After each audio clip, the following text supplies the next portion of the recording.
I'm Tracy Baxter with today's Record Newswatch. Democracy in the town here. None. It's all one-sided. Really not a mean person. They make like These are the leaders. They don't even care about our town. They certainly don't care about our opinion, and we've been here longer than most of them. Things got heated during last night's Monroe Town Board meeting, where board members voted 3-1 to give Kiryas Joel lead agency status in the environmental review process over the new scaled-down proposal for the annexation of 164 acres of town land to KJ.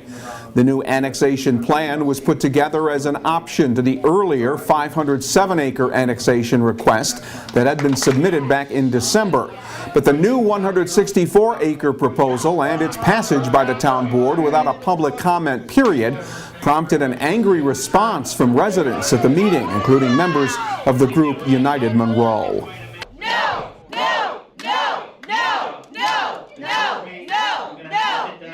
We all know that the KJ government does not do circuit reviews in a proper manner. They have numerous violations on circuit reviews, and they just basically gave it away. They only represent one half of the town. They don't represent the other half of this town. They've even said it. They claimed it in what their statement was, is that they represent them. But what about us? We're not represented. Who represents us? They don't want public comment because they know public doesn't want it. Where are these people that want this? They're not here. Okay? So what does that tell you?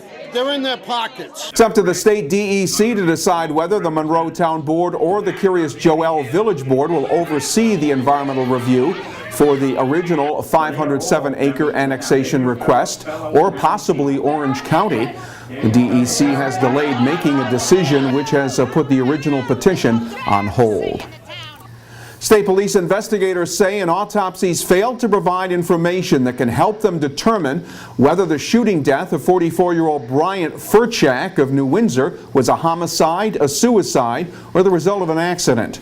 His body was found at around midnight Sunday night alongside his vehicle parked on Church Street in Cornwall-on-Hudson.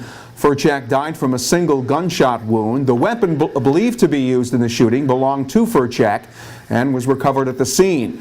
And authorities say there is no indication of a broader danger to the Cornwall community. State police are asking anyone with information concerning Furchak's movements in the hours prior to his death, or anyone who was in the vicinity of Church Street and Hudson Street in Cornwall-on-Hudson late Sunday night, to call the State Police Bureau of Criminal Investigation. Their number is 845-457-1389. All calls will be kept confidential. Elsewhere, a Bloomingburg man has been arrested following a shots fired incident at the Twin Lakes Community Trailer Park. State police say 49-year-old Dennis Albach got into a verbal dispute with a trailer park resident, later returned with a rifle, shot in the direction of the occupied trailer, breaking the rear window of a parked vehicle. Police say Albach also used the butt end of the rifle to break the vehicle's windshield. He's being held without bail on felony charges of reckless endangerment, criminal possession of a weapon, and criminal mischief. He was a familiar face at emergency scenes in Sullivan County for decades. Tomorrow afternoon, funeral services will be held at the Woodridge Firehouse for Harold Cronenberg, a man synonymous with the Sullivan County Fire Service. Cronenberg, affectionately known as Iggy, died Monday at the age of 83. He was a deputy coordinator with the Sullivan County Bureau of Fire when it was founded in 1952. And Cronenberg served as Sullivan County Fire Coordinator from 1976 to 2002. During his tenure, he oversaw the county's centralization of fire dispatch and the transition to the Sullivan County E911 system. In Dutchess County, the former treasurer of a firefighters union has been arrested on a felony grand larceny charge for allegedly stealing more than $25,000 in union funds. A state police investigation has resulted in the arrest of 41-year-old Keith Rutbell of Pleasant Valley, a former Arlington firefighter and treasurer of the Arlington Professional Firefighters Association Union for the past 15 years. The investigation began after the Firefighters Association discovered the missing funds back in July. And it was one of the events staged during the 26th annual Otisville Country Fair, the antique tractor pull Sunday. helped to showcase the fair's old-time traditions, and about 100 tractors and their drivers pulled weighted sleds along the track in a contest to travel the longest distance. And tractor pulls are an equal opportunity endeavor. A number of women were behind the wheel, including Lisa Salma of Pine Bush, who was brought up in a farm family and appreciates the country fair atmosphere and the camaraderie. We meet all these really nice people.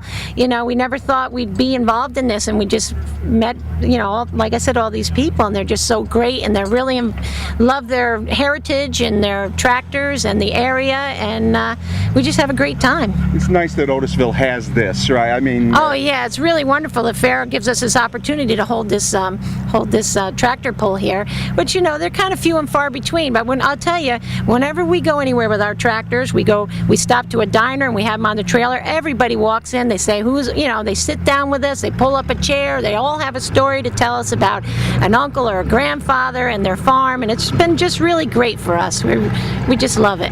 The Otisville Lions Club organizes the annual country fair that also included a chainsaw cutting contest, horseshoe tournament, frying pan throw, and a pie eating contest. About 30,000 people turned out to enjoy the festivities during the fair's 4-day run.